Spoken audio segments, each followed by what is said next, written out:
Bueno, pues buenos días, buenas tardes, buenas noches. Estamos ya en el tercer episodio de ¿En qué mundo vivimos? Es todo un esfuerzo interesante.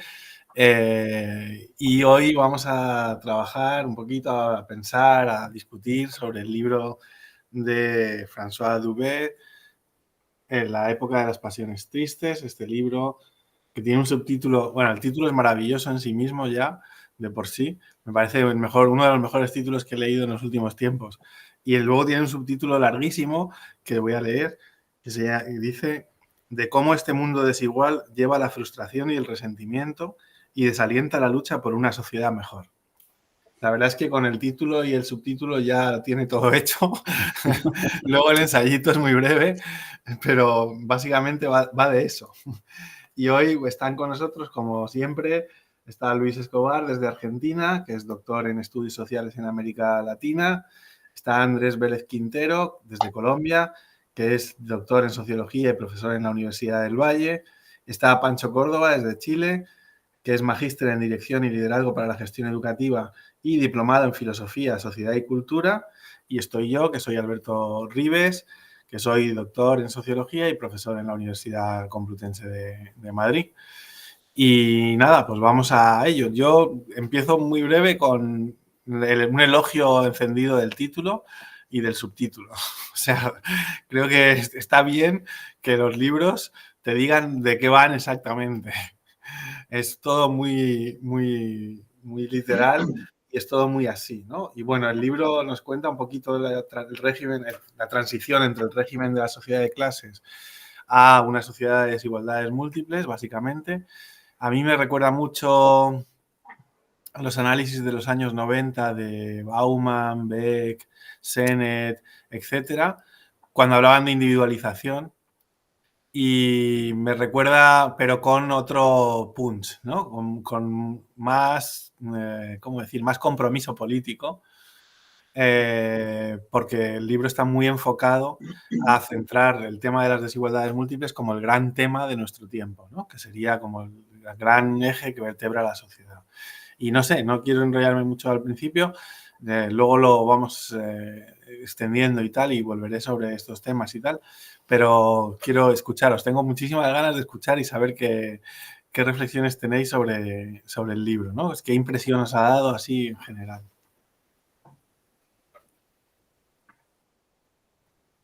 ¿Quién da el puntapié inicial? Bueno, arranco brevemente. Dale. También es muy impresionante, digamos, cómo la capacidad de síntesis, ¿no?, que tiene el libro, porque en muy poco espacio dice mucho. Ya, como decía Alberto, en el título y en el subtítulo está un poco contenido mucho del libro, ¿no? E incluso, digamos, abriendo cualquiera que ojea la introducción ya puede darse cuenta la estructura, porque desde el primer momento plantea una hipótesis, plantea, digamos, por dónde va efectivamente la cosa, y también efectivamente hay mucho de los 90 reversionado, ¿no? No podía dejarle de leer, además de los autores que decías, a Robert Castell ahí, ¿no? En esta lógica muy francesa, pero también muy actualizada, y también, digamos, dando cuenta de cuestiones que vivimos en carne propia, ¿no? Este nuevo régimen de desigualdades que me parece muy interesante reflexionarlo, como lo hace Dubet, con la facilidad que lo hace además Dubet, y la posibilidad de no solamente reflexionarlo, sino también de dar respuestas sobre esa posible salida, ¿no? Algunas posibilidades sobre ese régimen de desigualdades, ¿no? Como para abrir un poco la presentación. ¿No? Eh, ¿Qué decir así de entrada del texto? Pues primero, recuerdo que cuando se propuso hace un mes, más o menos que estuvimos en la anterior, me entusiasmó mucho porque es un autor que lo traje mucho, hace muchos años atrás, sobre todo pues con sus trabajos pues, más teóricos o más, digamos, más no sé, qué sería claro, digamos más teóricos. Y me entusiasmó volver otra vez al autor con un texto de esos que tiene diferencia a conocida anterior, que es un poco más tipo ensayo, Así que pues me gustó volver a encontrarme con sus ideas ya en otro nivel, en otra dimensión, digamos, más sugestivo, más sugerente, más político y más que lo pone a uno en otras discusiones. Así que fue muy grato, muy chévere volver a leerlo, encontrarme con sus ideas, con otro color. Y pues nada, aquí ya para charlar un poco sobre este tema de las desigualdades múltiples y los efectos que tiene lo que nosotros nos estamos preguntando acerca de en qué mundo vivimos, en un mundo, nos diría, de desigualdades múltiples y sobre todo, porque creo que pues vamos a ver cómo nos va, coincidiríamos un poco con este diagnóstico, pero eso que nos dice acerca de este mundo en el que vivimos y las preguntas que nos hace plantear. Así que pues nada, ese sería como mi intro. Bien. Oye, saludarlos, compañeros, ¿cómo están? Librazo, lo compré porque me gustó el título, así que Alberto tiene mucha razón no tenía idea quién era Duvet aún, tenía muy pocos todavía como formación formal, valga la redundancia, en ciencias sociales, y lo leo y me hace así la cabeza porque yo vengo de la práctica política, no de la práctica académica. Entonces, te ofrece una salida o una manera de ver a los que estamos de cierta manera como atrapados en un discurso muy marxista, muy de lucha de clases, muy como ajustando ese discurso. Entendíamos completamente de que había otra época, que había que replantearse todos los conceptos marxistas y traerlos a esta época, pero de alguna manera Duvet te desplaza, te pone como, te corre de alguna manera en otro, y te pone en otro eje, en que si tú te pones a pensar, y lo escribí en una columna, la izquierda de alguna manera se queda sin estrategia en ese mundo, porque su capacidad de relato y de discurso, en tanto la lógica de cómo construir su proyecto y cómo mostrar su idea es a través de sensaciones y proyectos colectivos. Entonces hay una gran dificultad, por eso pensaba yo cómo la izquierda se fue adaptando al identitarismo y empezó a tomar ya no una lucha, ¿cierto?, de transformación del capitalismo, y caemos en esta lógica de Mark Fisher, ¿cierto?, del realismo capitalista, que al final la izquierda queda dentro, atrapado en la misma lógica, empujando lucha de derechos, lucha de acceso por ciertas igualdades, pero sin tocar la estructura económica. Entonces, me da la impresión de que eso se articula de alguna manera como que este libro permite para los que estamos más neófitos en esto de la vanguardia del pensamiento, ¿cierto?, de estar como leyendo lo último que se está discutiendo. Yo estaba más como en el mundo clásico, por así decirlo, y me pareció un libro práctico. Así que si en este momento hay gente que practica la política y es de izquierda o progresista, y de alguna manera este libro ofrece como una perspectiva. Y lo segundo, para terminar, que me parece que me encantaría que lo conversáramos, o si lo desarrollo más, es como esta lógica de la individualización y de este nuevo régimen de las desigualdades y de las percepciones van muy de la mano con el capitalismo de la vigilancia, de Zuboff, o con la gubernamentalidad algorítmica. La presencia nuestra en las redes sociales va en un promedio de uso de pantalla celular de 7 horas al día, más o menos a nivel global. Entonces, gran parte de nuestra experiencia de vida está en la virtualidad. Y la lógica económica que hay detrás de los algoritmos y las relaciones con el aparato y con sus aplicaciones es netamente económica, y refuerza justamente la problemática, refuerza las burbujas, los nichos, las tribus, aísla, perfila, entonces descolectiviza mucho más, despolitiza. Entonces creo que estamos en un problemón. Me entusiasma el libro, me gusta como el desafío en el relato, en la construcción de proyectos políticos, cómo nos hacemos cargo de este abordaje de múltiples necesidades, al mismo tiempo en que el capitalismo de los datos y la experiencia, el sujeto político es un sujeto, para mí lo puedo decir con atrevimiento, medio cyborgizado, es un tecnohumano, por así decirlo. Entonces, me parece que incluso deberíamos ir más allá con esto de lo que estamos viendo y asociarlo a esta coyuntura tecnológica que creo que es como el descubrimiento del fuego, por así decirlo, quizá si lo podemos proyectar a cómo va a afectar al ser humano y a la especie en general. Eso, espero haberme explicado un poquito porque fui bien disperso. Sí, pues nada. Pues lo que decía antes Andrés de que este libro va precisamente de en qué mundo vivimos, me ha hecho recordar que se me había olvidado de comentar en la introducción. Yo entré en contacto con Duvet cuando leí este libro que se llama ¿En qué sociedad vivimos? Que es un manual de Losada, es casi un manual introductorio de primero de sociología. Está escrito con Martuchelli. Y que es un texto bastante recomendable, bastante ya antiguo, bueno, antiguo, en fin, desde el 99, 98, por ahí, pero que sigue siendo una lectura muy relevante. Yo, de hecho, lo uso en clase. Cuando doy Sociología General, siempre introducimos un capitulito de este libro, porque está muy bien, está muy potente. Y ahí es curioso, comparando un poco el Duvet de entonces con Martuchelli y el Duvet de ahora, el más reciente, cómo están más o menos las mismas ideas, pero en este libro, en este ensayo, está propuesto desde una forma mucho más política y mucho más comprometida, ¿no? O sea, todo el tema de la individualización estaba muy descafeinado. El debate inicial de la individualización era, sí, estamos fragmentados, estamos individualizados. Es un debate que se puede remontar hasta Durkheim, si queremos, ¿no? A la división del trabajo social. Ahí ya Durkheim hablaba de la fragmentación de lo social, de la individualización y tal.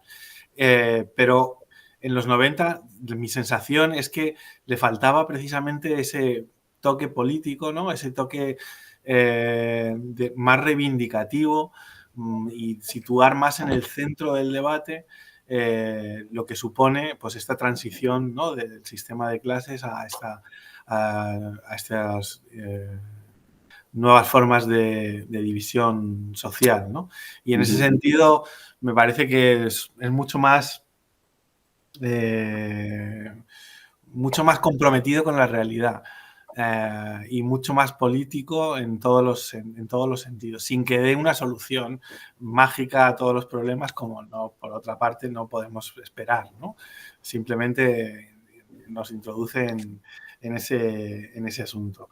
Y nada, estoy muy de acuerdo también con lo que comentaba Pancho, del cómo, según este libro, el relato de este libro encaja muy bien con la realidad a la hora de analizar cómo esa pérdida de proyectos comunes, proyectos colectivos, ¿no? Nos lleva a esa individualización que despolitiza. Esa individualización que despolitiza, que ya venía siendo anunciada desde los años 90, ¿no? Y que se ha convertido en algo absolutamente real y ole por Bauman, Beck y toda esta gente que venían advirtiéndonos cuando era algo que se podía solamente vislumbrar y sin embargo no podíamos agarrar con las manos, ¿no? Sin embargo, este libro de Duvet yo creo que encaja muy bien en el tiempo actual. O sea, no nos dice nada que vaya a pasar en el futuro, sino que nos dice exactamente lo que está pasando ahora. Y lo que está pasando ahora, y creo que todos lo vemos muy reconocible, ¿no? La imagen del mundo, de en qué mundo vivimos, ¿no? La pregunta fundamental de estas charlas y tal, ¿en qué mundo vivimos? ¿En qué mundo vivimos? La imagen que da de en qué mundo vivimos creo que es una imagen muy, muy atinada, ¿no? Muy, muy certera, colocando la desigualdad en el centro. Y me parece, en ese sentido, pues muy a destacar. También habría que agregar ahí, digamos, la trayectoria del autor, ¿no? Que es un libro que se hace, digamos, ya fuera de su trayectoria más institucionalizada, ¿no? Es como un libro que no es deudor de ninguna instancia institucional, sino de un cierre institucional, se podría decir, ¿no? Porque ya es efectivamente alguien que está retirado de las funciones activas dentro de las instituciones, y también creo que eso le deja un margen de reflexividad extra que quizás, digamos, en el calor de las instituciones mismas estaría un poco menguado, como decías vos, digamos, ese libro de los 90 con Martuchelli, efectivamente, digamos, no, si bien empieza a haber un montón de elementos ahí, pero acá lo que hay es una postura como más comprometida también, ¿no? Como más asumida y sin miedo a decirlo en cierta manera, ¿no? Que eso también lo hace interesante desde el punto de vista de en qué mundo vivimos, ¿no? No sé, estoy aquí pensando. Coincido con pues, todo lo que están señalando. Creo que el texto es muy claro, las ideas son en términos del análisis de la sociedad, pues como dice Alberto, un análisis que ya se ha venido desarrollando y cada vez sale más los elementos acerca de la individualización, de todos estos aspectos, de la experiencia, que es la noción con la cual nos introduce Dubé, en fin, o que desarrolla en su momento. Pero, hay algo que quiero preguntar en términos del título y de lo que está aquí. ¿Cómo quedamos? ¿Esperanzados o tristes? En lo que propone Dubé. O lo que no propone, porque él ahí hace un análisis, lanza unas ideas y deja las cosas allí, pero es que he venido como en los... Andrés, dime. ¿lo planteas como opuestos o porque pueden ir perfectamente juntas las dos cosas? No son contradictorias Sí, bajo no ninguna circunstancia. Sí, no necesariamente son contradictorias, pero digamos que, entonces hablo por mí, quedo más con una carga más triste que esperanzadora. Claro. Sí, mira, yo creo que lo interesante es que ahora como que primero como que nos sorprende o destacamos, ¿cierto? Como un compromiso político. Entonces creo que también eso da cuenta en que hay un déficit de compromiso político, porque si fuera como norma, de alguna manera no sería algo tan destacable. Entonces se destaca porque está fuera de lo común. Y lo interesante es que propone cosas. Y las cosas que propone, que hay un párrafo que para mí como que sintetiza de alguna manera el desafío, que dice, hay que construir relatos, o sea, lo coloca, no es que haya una falta de ideas, no sé si no es que haya una falta de propuestas, dice relatos y esforzarse por movilizar a los individuos a fin de explicarles lo que les pasa y abrir el horizonte de un mundo más justo. Ahí preguntándose cuáles son las formas colectivas de ira y el resentimiento. Nos pone ahí, Dubet, en que te pone en un espacio de conducción. Es interesante, hay que explicar, hay que conducir. ¿Hay una idea de vanguardia ahí? Me pregunto yo. Porque yo no lo veo que él haga una propuesta de una emergencia desde abajo. No sé, no habla de una rebelión popular, no entra en esa lógica, sino que él habla de que hay que construir un relato y movilizar. Hay que volver a, en otra parte acá, perdonen que tenga que citarlo porque no me lo aprendí de memoria, pero dice, hay que aprender a luchar contra esas desigualdades, incluyéndolas en las políticas sociales universales. Y retoma cierta universalidad, pero haciéndose cargo de esa diversidad de demanda, tiendo al imperio de las lecturas identitarias. Entonces, no dice un método, pero te dice un por dónde, creo yo. Que hay un problema de discurso, de construcción de proyectos, de horizonte, y creo que hay una dificultad en el mundo progresista de la izquierda de poder construir colectividad en este mundo individualizado y con identidades tribales. Supernómades, etcétera. Entonces, mi pregunta es, dejo ahí el desafío, si ustedes que están en el mundo académico, no sé si de alguna manera estaríamos quizás reaccionando tarde desde ahí también, en como darse cuenta que hay un cambio en el régimen capitalista, con un capitalismo de datos, hay un cambio de régimen en las desigualdades, hay un cambio de régimen global, ¿cierto? Con ya cambió de alguna manera la estructura bipolar que había antes.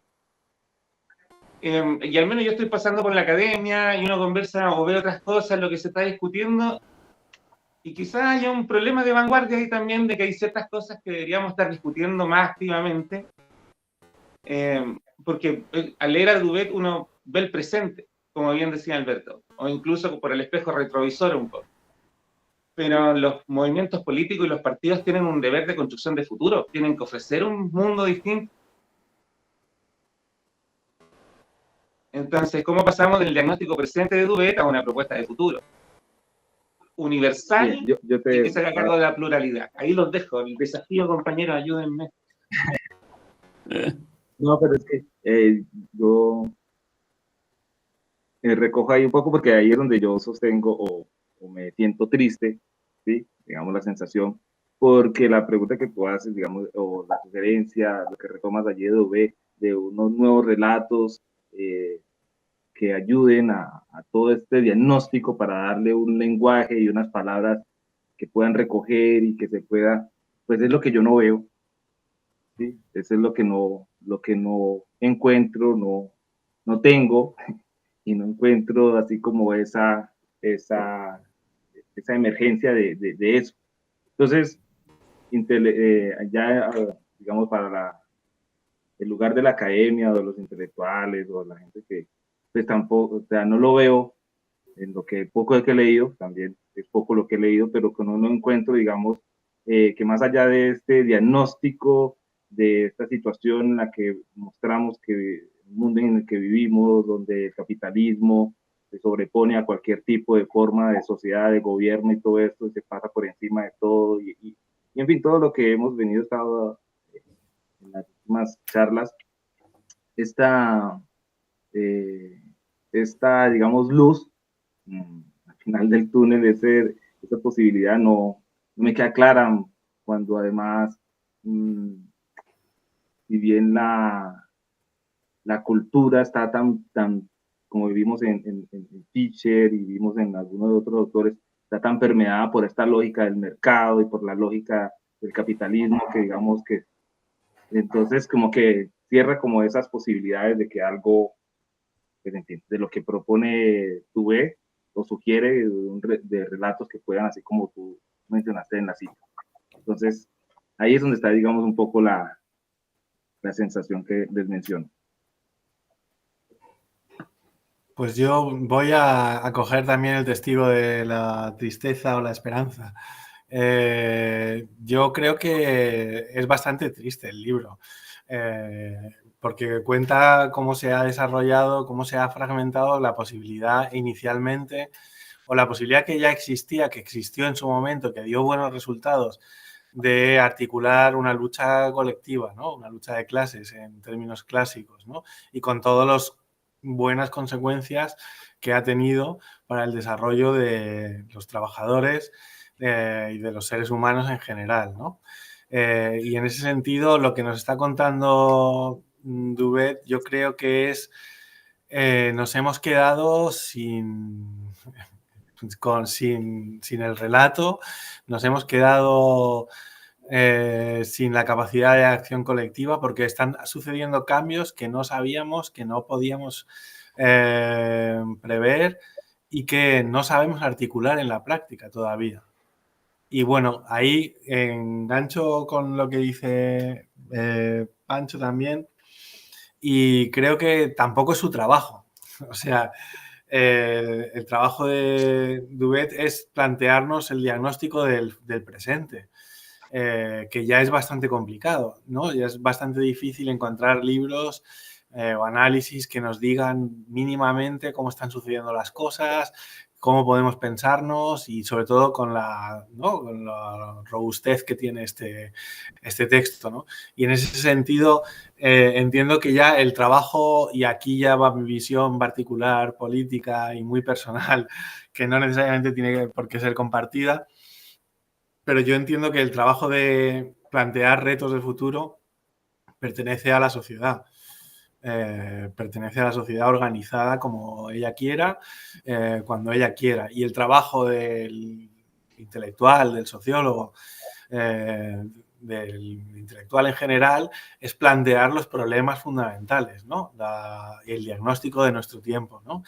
Pero más allá, si no, nos convertiríamos otra vez en mesías, ¿no? Que venían a solucionar tipo Saint-Simon o quien sea, ¿no? Que venían a solucionar todos los problemas del mundo e imponían una lectura, etcétera, etcétera, ¿no? Y por eso en ese sentido yo aprecio más que deje, sí, un par de pistas o un par de cuestiones ahí medio abiertas y tal, pero que realmente corresponda a la sociedad tomar las riendas de sí misma.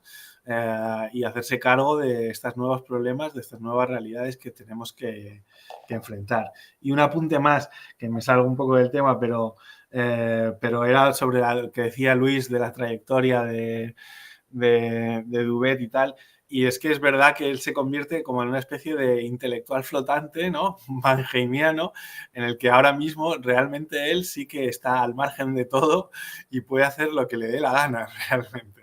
Y eso me parece magnífico, una posición envidiable y una posición magnífica desde la que poder pensar el mundo con total tranquilidad y sin miedo a ningún tipo de cuestión, digamos, pues más del día a día o de lo burocrático o de la vida cotidiana, etcétera, etcétera, ¿no? Así que por ahí me apunto a esa lectura también de Luis.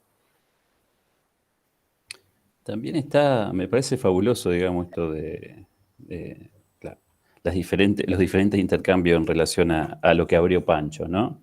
Y lo que abrió Andrés.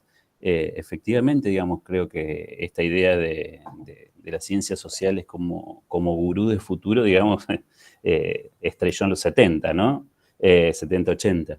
Pero de todas maneras, no dejo de visualizar también a modo de lectura personal, digamos, en esto, que hay una idea de es como un arranque micro, me parece, ¿no? Lo de Duvet. Esto de, bueno, la justicia y la igualdad que en cierta manera trabajamos desde un yo, digamos, hacerlo extensivo hacia otros también, ¿no?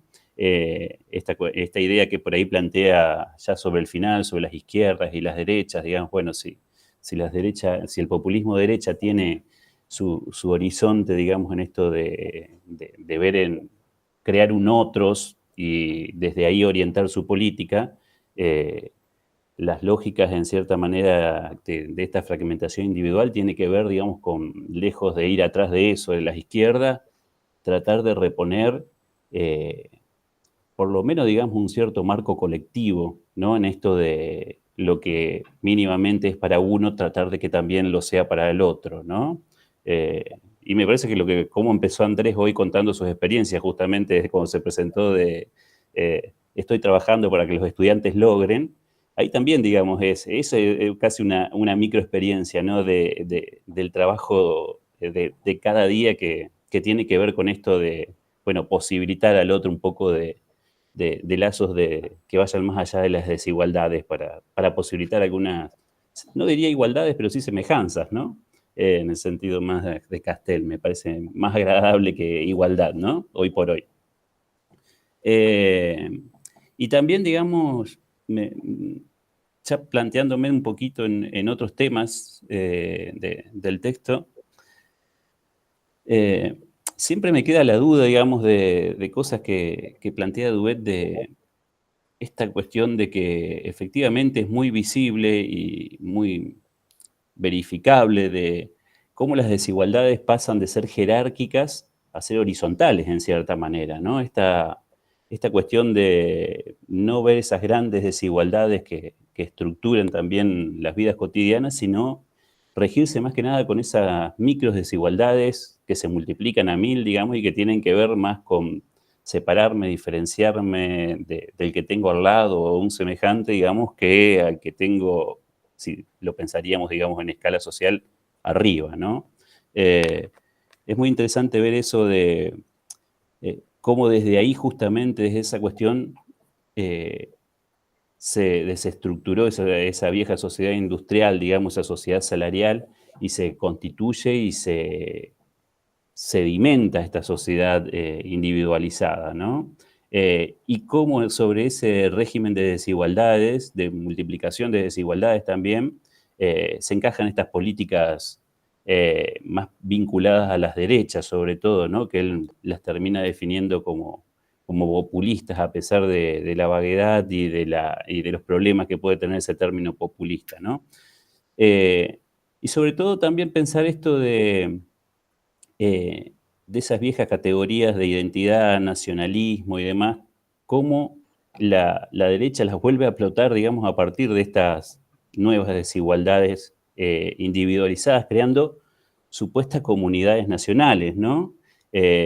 O supuestas tradiciones nacionales, por decirlo así, y las perpetúa a través de estas cuestiones de cómo se plantea para sostenerse también y para crear, en cierta manera, podríamos decir, su electorado, ¿no? Pero aún así, digamos, sobre eso, ¿cómo se perciben las desigualdades? Preguntaría yo ahí adentro todavía de esas respuestas posibles que genera la derecha, ¿no? Porque efectivamente homogeneiza, crea un otro y demás, pero aún en ese supuesto nosotros de las derechas, ¿cómo funcionan las desigualdades ahí adentro, no? Porque Luis, efectivamente me parece que hay varias cuestiones ahí. sí, solamente para agregar ahí, última pregunta que me parece genial, me puse el tiro regionalista, por así decirlo, y además dije, ¿cómo será pensar aquellos situados desde América Latina? Es decir, cuáles son de los datos y de las perspectivas, ¿cierto?, que ofrece Duvet.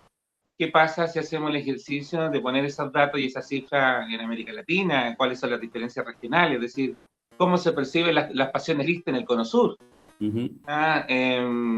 Entonces, también ahí se abren nuevos desafíos porque, como bien decías tú, acá hay que responder algunas preguntas y además esas preguntas creo que tenemos que situar en esta lógica de como también ir, porque viene como hubo un proceso de globalización y viene como un nuevo proceso de nacionalismo, como estos populismos de derecha, como bien decías tú, generan identidades nacionalistas. Entonces, en este ir y venir que está teniendo el planeta como de globalizarse y volver a nacionalizarse ahí, esa polaridad de alguna manera tiene que generar un intermedio en algún punto.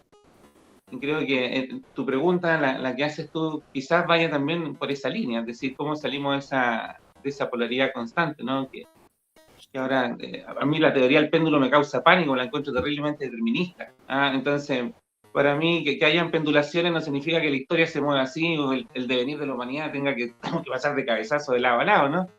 Entonces, buscar esos medios también, de estos ciclos que estamos teniendo, ¿no? De esta respuesta al resurgimiento de la derecha, en el fondo, del fascismo. O sea, acá en Chile apareció la juventud del Partido Republicano reivindicando ayer, 11 de septiembre, el golpe de Estado, la dictadura, o sea, celebrándola, sin ningún pudor. Entonces, la espiral del silencio acá en Chile se rompió. Antes daba pudor apoyar el pinochetismo y hoy día se dice la juventud de gente de 20 años, 18 años, en un viral de internet diciéndolo sin descaro. Entonces, en Alemania los movimientos nazis, en España ni hablar la resistencia al franquismo, en lo que está pasando en Argentina, no sé. No me quiero sumar a las preocupaciones, pero hay algo ahí que responder. Perdonen lo diverso, pero me entusiasmé con lo que dijo Luis.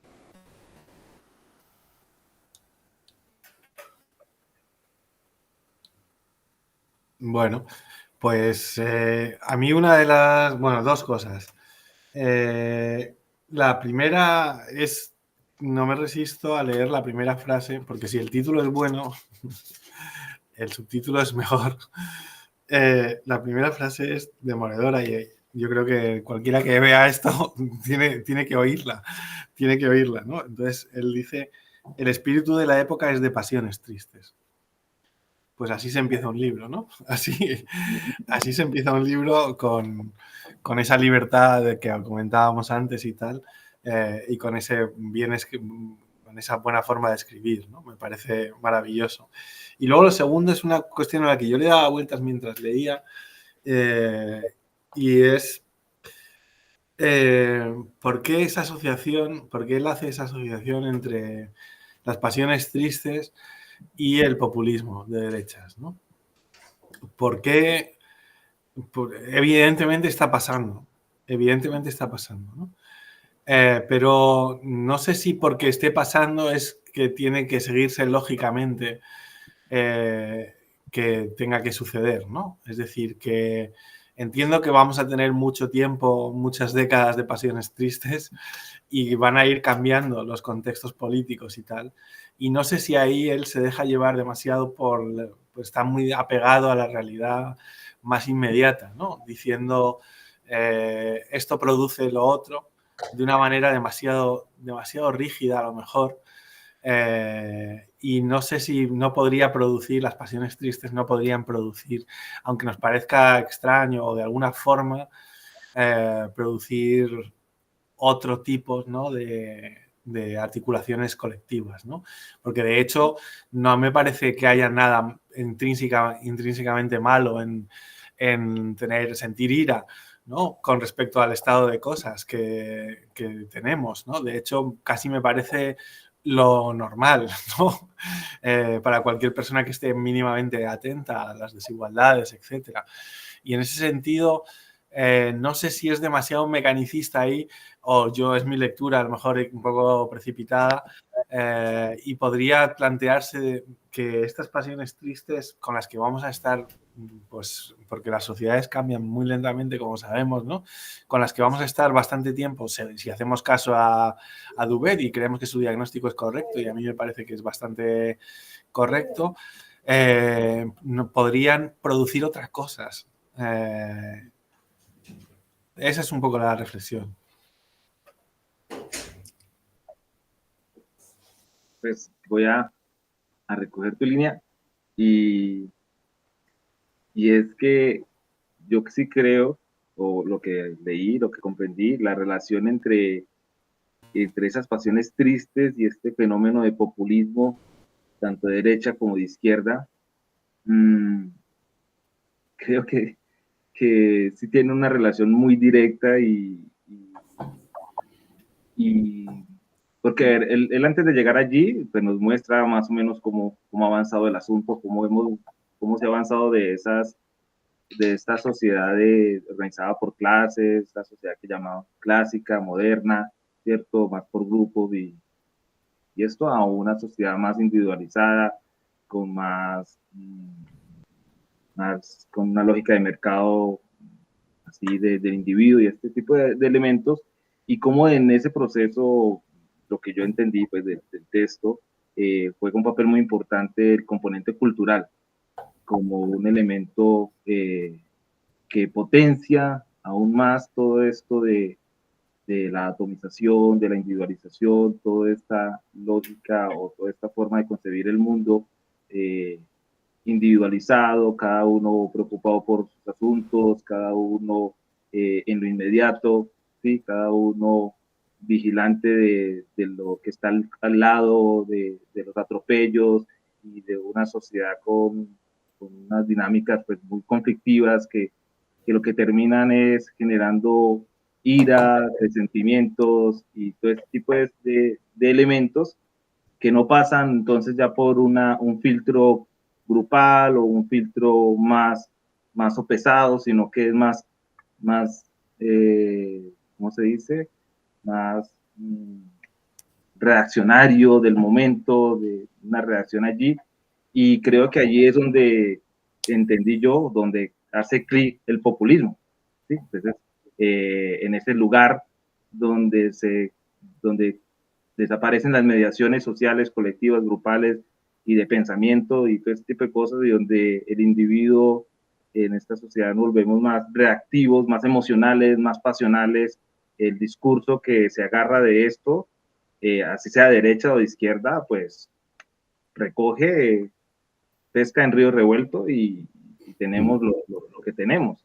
Entonces, sí me parece que allí está un poco ese elemento y ya al final, por eso pues me queda como la sensación triste en términos de que no porque el académico o el intelectual vaya a cambiar las cosas, ¿cierto? O sea, vaya a tener como ese papel, pero sí una de sus aportes, digamos, de entre la sociedad, es poder tener ese momento de, de reflexión, de mirar, de poder mostrar las conexiones que se pierden porque en la vida cotidiana o inmediata todo es demasiado, demasiado pasional, demasiado emotivo. Entonces, pues nada, allí, ese es otro cuento, pero sí creo que, digamos, allí la relación entre esta situación de pasiones tristes y de emotividad y de ira y de desprecio y de odio y de todo lo que nos deja allí marcado en los diferentes grupos conecta con estas formas de gobierno que cada vez son más extendidas por todo el globo. Sí, o sea, me parece que estoy de acuerdo parcialmente. O sea, estoy bastante de acuerdo con lo que planteas, pero mi pregunta es más si, por ejemplo, pensando en el último Durkheim, ¿no? El último Durkheim que dice la individualización, que es el problema fundamental de Durkheim y no sé qué, pero al final en sus últimos artículos y tal dice, bueno, igual, oye, es posible articular una sociedad, crear, ¿no?, vínculo social, solidaridad, a través de, sí, del reconocimiento de que lo que nos une es lo que nos separa, ¿no? A través del reconocimiento de que todos los individuos son seres sagrados. Y entonces se reconcilia un poco con la individualización, ¿no? Y me parece que es muy interesante, ¿no? Cuando lleva toda su carrera diciendo que la individualización es lo peor que nos puede pasar, y esto es el caos, la anomia, no sé qué, no sé cuántos y tal. Y entonces mi forma de ver esto es, no sé si esas pasiones tristes también, si se puede sacar algo bueno, positivo de ellas, ¿no? Si no necesariamente tienen que abocarnos a un horror político sin fin, ¿no? No sé si esta individualización que ya tenemos que asumir porque llevamos con ella 200 años y ahora radicalizada y, bueno, con muchas variedades, etcétera, pero, en fin, es algo que es un proceso largo, ¿no?, que ha ido desarrollándose a lo largo de toda la modernidad y que ya preocupaba en la modernidad clásica, ¿no? No sé si desde ahí es posible articular algo. No sé si es posible articular algo que no sea catastrófico y que no sea terrorífico, ¿no? Porque si no es posible, apaga y vámonos, ¿no? Porque las condiciones, digamos, sociales no parece que vayan a cambiar tan de repente, ¿no? Entonces tendremos que ver de qué forma, y esto ya a nivel político, ¿no?, ya no a nivel de análisis, sino a nivel político, ver de qué forma se puede jugar con las cartas que tenemos, ¿no?, con las cartas que están repartidas. Bueno, por ahí, iba un poco por ahí, pero por eso digo que estoy parcialmente de acuerdo con lo que dices. Entiendo el esquema y todo eso, pero mi pregunta es un poco impertinente a Duvet de decir, bueno, igual también podemos sacar algo de aquí, ¿no? No lo sé. También, ahora Alberto, yo te hago una repregunta, digamos, también en Duet no está una lectura muy semejante a la que acabas de presentar de Durkheim, ¿no? Esto también no hay una cuestión positiva sobre, o por lo menos una perspectiva más o menos positiva sobre esto de esta individualización, esta cuestión de las iras, el resentimiento, indignaciones, en la cuestión comparativa, de desigualdad y demás. ¿No hay, digamos, una lectura también positiva, hay una especie de lectura de agenciamiento sobre esas individuaciones, digamos? Sí, en Duvet dices. Sí, en Duet. Sí, yo creo que sí, que está en parte eso. Lo que pasa es que mi sensación es que se va hacia el lado de lo político y ahí ya construye el infierno, o nos anticipa la construcción del infierno, ¿no? Entonces, por ahí creo que se pierde en parte de su reflexión, que yo creo que es muy interesante también, ¿no? Sí, es un Alberto, buen lector del perdón. presente, sin duda. Maravilloso, maravilloso. Alberto, súper interesante lo que han dicho todos. Yo creo que él plantea una relación entre pasiones tristes y populismo en tanto ausencia de política. Al haber ausencia de proyecto político, lo que queda, ¿cierto?, es una relación directa y él cita a Mouffe y a Laclau. Entonces, tiene, por ahí va la perspectiva que está trabajando de populismo, al menos no citó otras líneas u otros autores, ¿no? Entonces, yo creo que la propuesta o como bien lo dijiste tú, es un tema que resuelve la sociedad y él lo plantea de que es la falta de alternativas de proyectos políticos.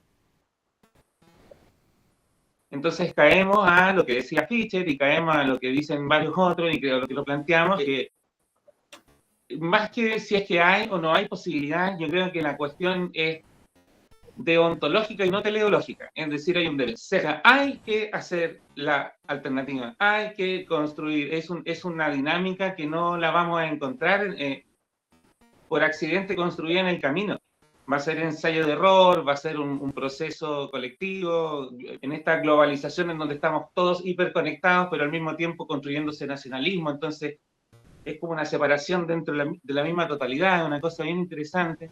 Y yo creo que para mí el optimismo tiene con ese deber ser, es decir, hay trabajo, hay cuestiones que resolver y no van a caer solas, sino que va a ser un esfuerzo colectivo de algunos, los que estamos más en política y podemos responder a las pasiones, entendiendo esto, ¿cierto? Como ejercitar ese llamamiento a la movilización.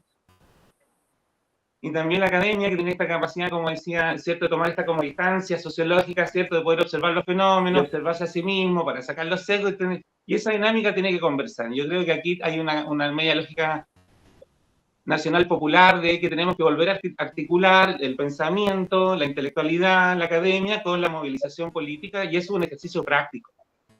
Es decir, yo creo que mientras vayamos difundiendo, trabajando esta necesidad de todas estas colectividades y estas sensaciones individualizadas, tenemos que lograr construir y buscar un proyecto colectivo, bueno, hay tarea. Lo que pasa es que estamos como descalzos mirando al Everest, entonces, claro, como que, bueno, decimos, bueno, ok, que me disparen mejor porque no llego arriba, pero es una aposta.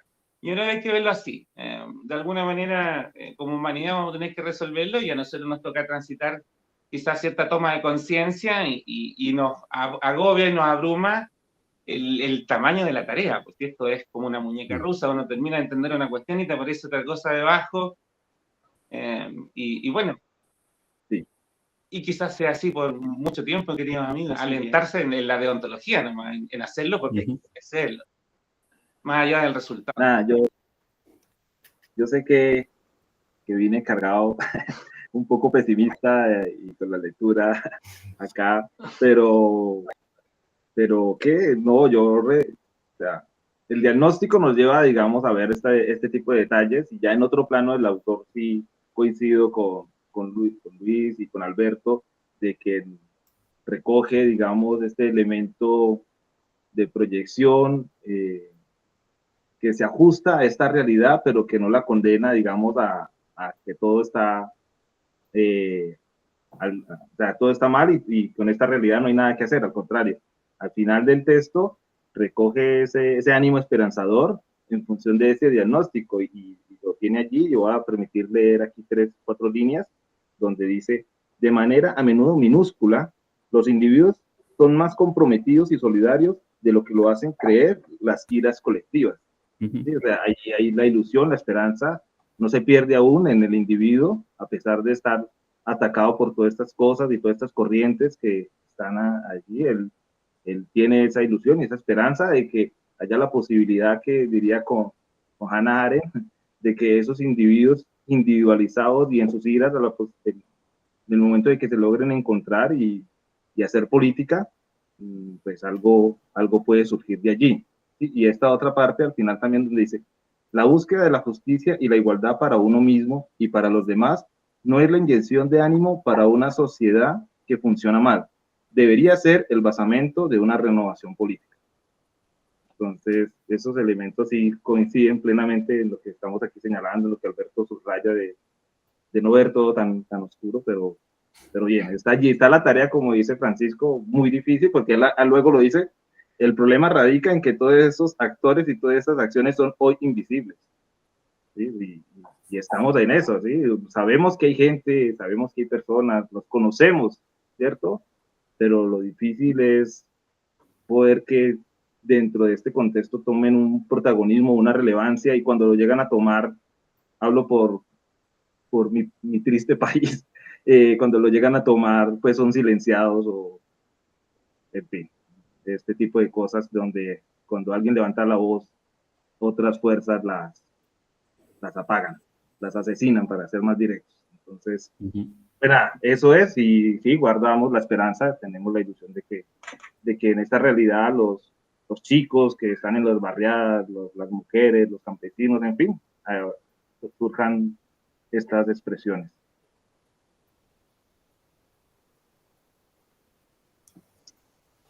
Bueno, y otra cosa, entonces introduzco algo para poder dar allí, para no dar, porque el otro elemento que me llama mucho la atención con esto es lo de las políticas sociales.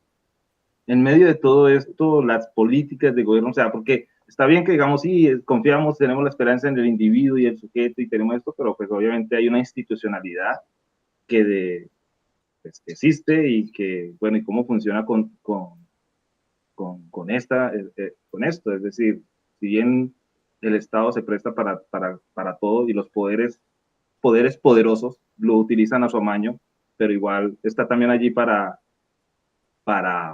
los menos poderosos, para que también tengan como un escenario. Entonces, ahí me quedé con la inquietud, porque lo planteé en algunos momentos, sobre el papel de las políticas sociales. Perdón ahí, Andrés, yo creo que apunta a esta cosa de las políticas sociales focalizadas propias de los modelos neoliberales versus las políticas sociales de carácter universalista. Entonces, por ejemplo, en Chile, en los gobiernos de izquierda, supuestamente, bajo su propuesta y proyecto, todas las políticas que se hicieron prácticamente no pueden tener ningún carácter universalista y son todas focalizadas. Entonces, esas políticas focalizadas van satisfaciendo necesidades sin ideas de lo común, sino simplemente atendiendo a la sensación que tiene cada grupo de poder instalar un tema, pone un tema en la agenda, se transforma en un grupo masivo de interés electoral, los políticos le toman atención y se instala, o sea, somos honestos, la mayoría de las cuestiones que se instalan son porque hay un olfato de que hay una cuestión que tiene beneficios electorales. Yo trabajé de asesor en el Senado y es triste constatar en la práctica que esta cuestión siempre termina viendo cómo quedó ahí. El CBA, cómo voy ahí. Entonces creo que por ahí apunta eso. Volver a políticas sociales universales que tengan la capacidad de articular como un significante vacío, de poder articular una cadena que pueda volver a construir aquello, pero dice, como proyecto político, está como discurso que arma, por así decirlo, el populismo, sin populismo. Me parece como un espíritu republicano de universalista. Hay una cosa muy interesante en que citaste a Arendt que me parece interesante y es salir de la lógica, creo, de las políticas focalizadas, que son un desastre, creo yo. Sí, si lo tomás desde el lado de Duet, efectivamente terminan reforzando las desigualdades, ¿no? Es lo que critican en cierta manera, ¿no? Porque los otros grupos que comparan justamente es porque a ellos sí, a mí no, ¿no? En cierta manera. Pero también, digamos, de ese lado, y volviendo sobre Duet, cómo considerar, digamos, esas políticas universales con un sujeto tan individualizado, tan particularizado, tan comparativo, tan, digamos, midiendo lo que pasa al lado, ¿no? Efectivamente, digamos, ahí sí entra en el terreno de un cierto... Ahí me sumo un poquito, Andrés, digamos, con un terreno de cierto pesimismo para pensarlo desde ese lado, porque efectivamente si tomás este análisis al pie de la letra es... por lo menos sumamente complejo pensar una política social universal, ¿no? En esta situación, ¿sí? Salvo que sea una política, digamos, universal que contenga las diferencias, digamos, pero ¿cómo? ¿No? Esa sería la gran pregunta. A diferencia del populismo, que lo que te hace es juntar es todo lo contrario, no lo hace en forma de diferencia, te homogeniza el discurso populista. Sí, pero si vos lo tomás desde el relato de Duet, también es una lógica más de mostrar la diferencia dentro de una totalidad, ¿no? Es una respuesta, en cierta manera, que juega conservadoramente, ¿no? Ni siquiera es reaccionario, es conservadora, porque trata de instalarse en este presente y como este presente rinde, digamos, esas políticas, es simplemente prolongar este presente, ¿no? En esto me parece que es interesante para una posible respuesta a globalización al nacionalismo. El nacionalismo marca una diferencia. Entonces, desde ese punto juega, digamos, dentro de la cancha, pero sin salir de eso, ¿no? Sí. Sí, me parece muy interesante todas las reflexiones que estoy haciendo. Y me pregunto cuál es un poco la relación entre Mark Fisher y Duvet. No sé cómo lo veis, porque cuando lo leía y tal, iba pensando qué diría Fisher, qué diría Fisher sobre estas cuestiones, ¿no?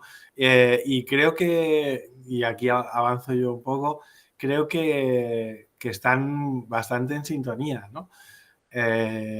Con las diferencias concretas del diagnóstico mucho más específico, me parece a mí, ¿no? Mucho más específico, mucho más hilado y mucho más profundo desde mi punto de vista, esto es muy subjetivo, de Duvet.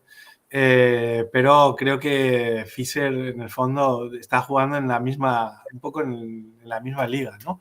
Están un poco los dos hablando de cómo salimos de aquí, y que es un poco lo que planteaba ahora Luis, ¿no? ¿Cómo solucionamos este dilema, ¿no? Realmente, de cuando los grandes proyectos colectivos se han caído, cuando los universalismos son vistos con recelo, cuando estamos en ese proceso de individualización tan acusado, ¿cómo se articula, cómo se sale de esta situación, ¿no? Es posible traspasar este sistema, esta forma de organización social? ¿Es posible eso realmente desde un punto de vista pues, meramente político, ¿no? y de análisis también, ¿no? Entonces, por ahí, no sé, la lectura de Hartmut Rosa, por citar otro de los textos que hemos trabajado aquí, te dejaba mejor cuerpo que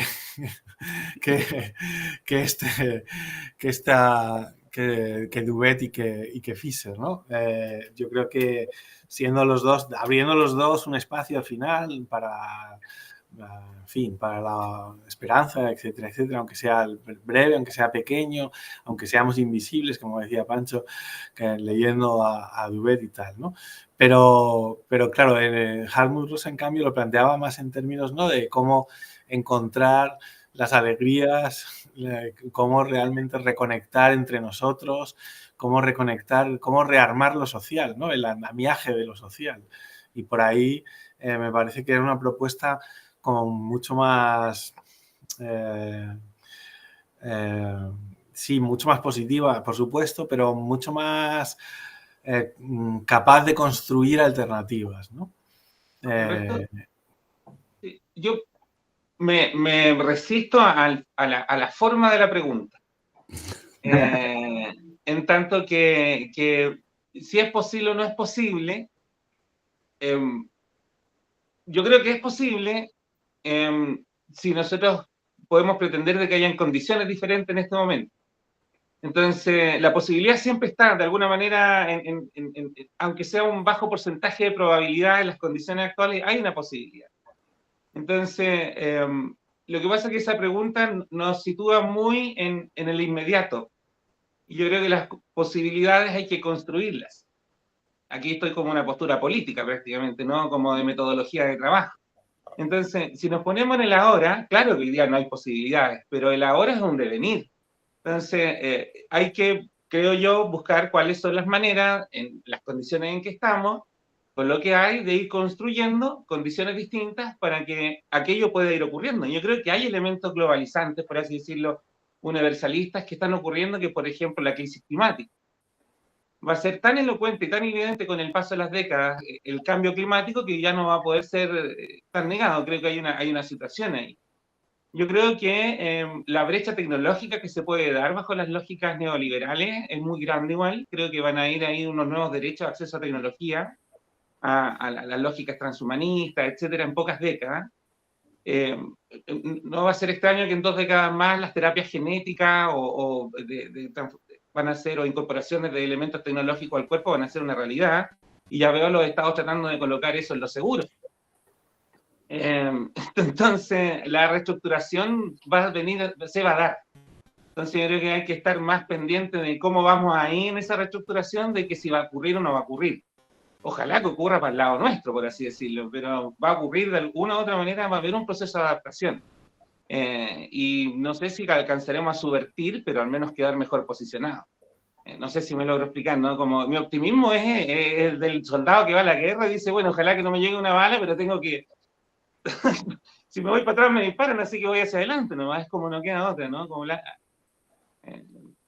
la historia avanza, el ángel Knows inevitablemente mira hacia atrás, pero la historia avanza. Sí. Bueno, también ahí desde ese punto de vista es interesante como volver hacia atrás, ¿no?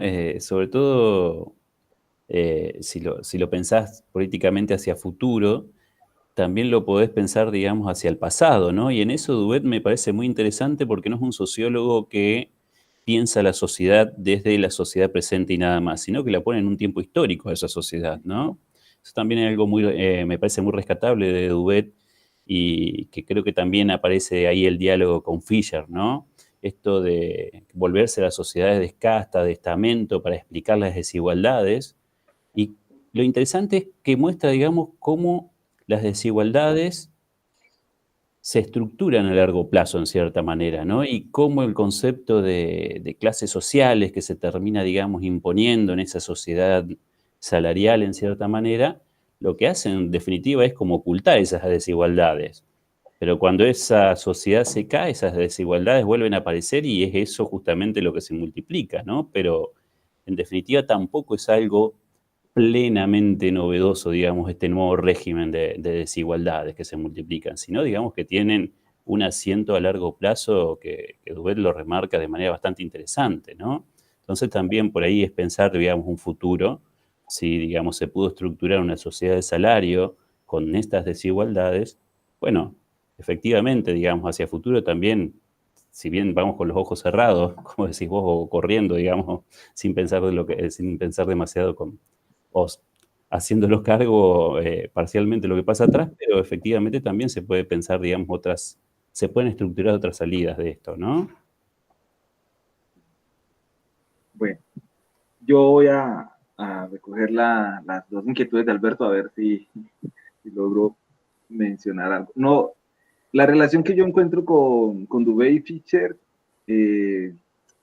tiene que ver con esta parte del análisis donde Dubé entiende cómo las desigualdades sociales en este desarrollo de las últimas décadas se transformaron en una multiplicidad de desigualdades, especialmente basadas en aspectos identitarios, de discriminación y de reconocimiento, donde, digamos, esta cultura, ahí es donde conecto con Fischer, esta cultura auspiciada por el capitalismo, ¿cierto? Es donde nos avasalla con sus lógicas individualistas, narcisistas, todos estos elementos. Bien, entonces allí veo ese elemento, pero creo que lo que hace Dubé al final, más allá de, para hablar de una especie de artista sobre cómo, ¿cierto? Sin una fórmula, pero más allá de esa pista de la esperanza en el individuo y en los sujetos y en las cosas que se hacen en el diario, también hay un llamado allí al final donde él dice, o creo entender yo, ahí de pronto es mi sesgo de lectura o lo que yo quiero leer, más bien, de la importancia de volver otra vez sobre las desigualdades sociales, ¿sí? En el hecho de que pasamos mucho tiempo y nos sumergimos tanto en estas desigualdades de discriminación y de reconocimiento que quedaron como olvidadas las desigualdades sociales y que es necesario como que, porque no desaparecieron, solamente por no volverla a nombrar, no es que no hayan desaparecido, están allí. Entonces,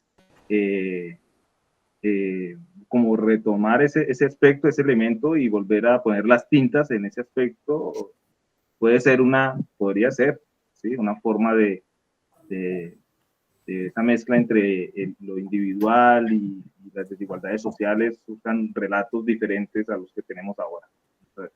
Pero veo esos dos elementos. Sí, o sea, te recojo el guante Andrés, veo la apuesta y la subo. Porque no sé si estoy de acuerdo que para Duvet parece en este texto, al menos y tal, que las desigualdades múltiples son la base de la sociedad, son el eje central de las sociedades actuales, ¿no? Quizá con el capitalismo, ¿no? El capitalismo y las desigualdades múltiples que genera, ¿no? Y el capitalismo avanzado, tardío, con estos procesos de individualización, etcétera, pero lo que está en el centro de la sociedad, que es lo que estructura lo político también, en buena medida, son las desigualdades. Y ahí eso me parece, si es así, me parece una apuesta muy fuerte, me parece una apuesta muy valiente también, y me parece una apuesta a la que habría que pensar, ¿no? O sea, sobre la que habría que reflexionar, ¿no? Como si realmente lo que caracteriza a las sociedades, ya esto ya en un plano más académico, ¿no? O estrictamente académico, en esta sociología de diagnóstico que siempre se ha hecho, ¿no? Desde el comienzo de la disciplina y tal. En un esquema podríamos poner para Duvet que es lo que estructura las sociedades son las desigualdades múltiples, las sociedades actuales, ¿no? Y de hecho, antes Luis hacía referencia también a los regímenes de desigualdades anteriores, ¿no? En ese sentido, tiene también una historia de las desigualdades que es interesante también, ¿no? Y en ese sentido, mi reflexión abierta es si está o no en lo cierto, es decir, si realmente es el rasgo característico, el rasgo central y el rasgo fundamental la existencia de estas desigualdades múltiples, ¿no? Y esa es un poco la pregunta que dejo en el aire, para la que yo no tengo respuesta realmente, pero que me parece que es una de las aportaciones fundamentales, ¿no? del libro.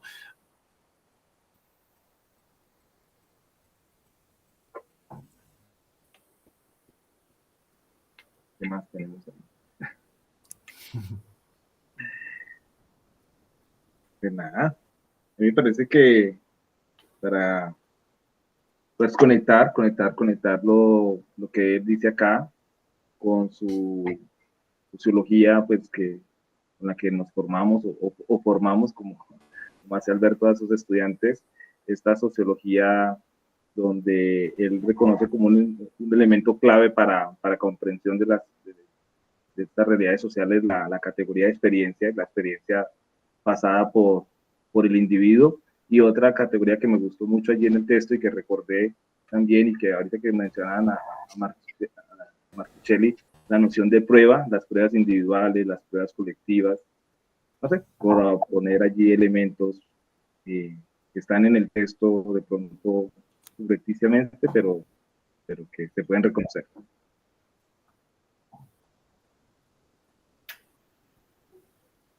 Sí, yo sobre esa pregunta, yo volvería a colocarlo quizás en una dimensión geográfica y de posicionamiento dentro de la estructura global. Me gustaría ver esa pregunta, cómo ocurre, por ejemplo, en Asia, cómo es percibido en China, cómo es percibido en la India, cómo es percibido en América Latina. Quizás hayan diferencias de percepción entre clases también. Entonces, yo creo que sería todavía muy aventurero en decir que es una cuestión de la época, así, por así decirlo, pero creo que rasca donde pica. Evidentemente hay allí, entonces, no sé si será como el eje, pero evidentemente desatenderlo sería una irresponsabilidad gigante.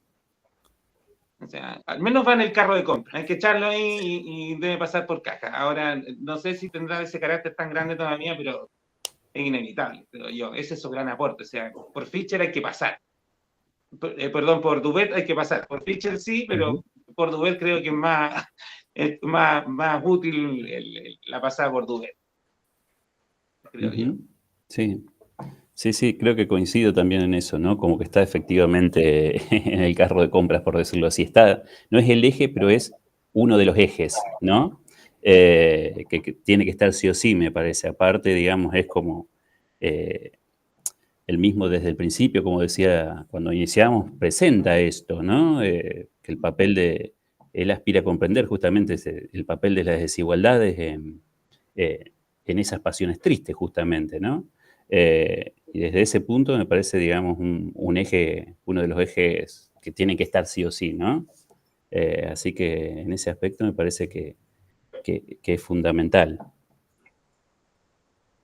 Pues muy, muy de acuerdo con Pancho también cuando dices que, claro, hay que pasarlo por otras sociedades, ¿no? Esto está pensado, escrito y hecho desde un sitio muy, muy concreto y quizá desde España, desde luego, se ve como muy, muy parecido, ¿no? O sea, el esquema que él presenta es un esquema que a simple vista desde España se ve muy parecido, que encaja bastante bien.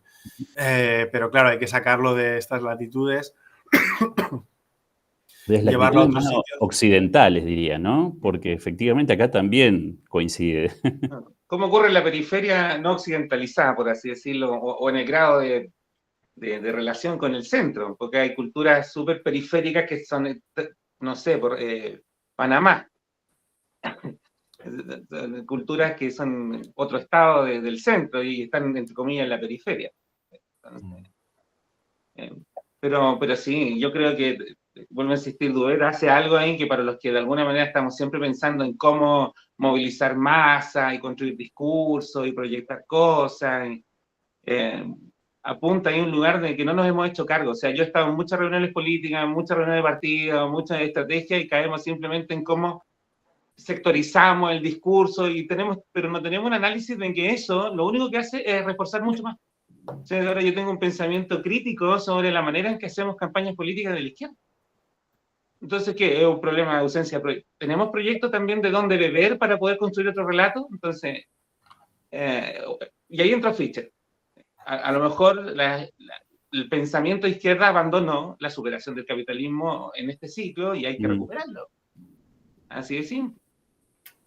Quizás, digamos, el pensamiento de izquierda se sumó, digamos, en cierta manera al pensamiento de derecha, ¿no? Como que el pensamiento de derecha delineó lo que toma el pensamiento de izquierda, ¿no? Sí, jugamos su cancha. 100%. Igual también olvidamos un poco la ilustración, ¿no? Voy a defender polémicamente el legado de la ilustración, ¿no? Igual eso se nos ha olvidado también, ¿no? Y no hay, digamos, hay cosas que en fin, están superadísimas y que ya no tienen mucho sentido, etcétera, etcétera. Pero hay otras que nos permitían construir más colectivamente, ¿no? De hecho, pues bueno, pues toda en fin, la buena sociología nace de la ilustración, el buen pensamiento político también, etcétera. Y por ahí igual nos hemos dejado también algo por el camino, ¿no? Que permitía pensar en términos más colectivos, ¿no? No diré universalistas, pero sí colectivos.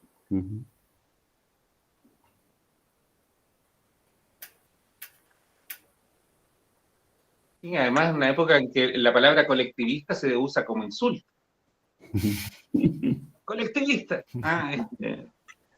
Entonces, es interesante la construcción del discurso de cómo la derecha sin vergüenza alguna y sin tapujo utiliza términos que uno tendría pudor de usar del otro lado. El problema es que en esta cancha ganan, son mejores. Toda la sociología es colectivista, o sea, ¿no? Toda la sociología está pensando siempre en términos colectivos y no solo en las propuestas, también en los diagnósticos, ¿no? Yo creo. Por ahí el insulto lo acogemos con deportividad.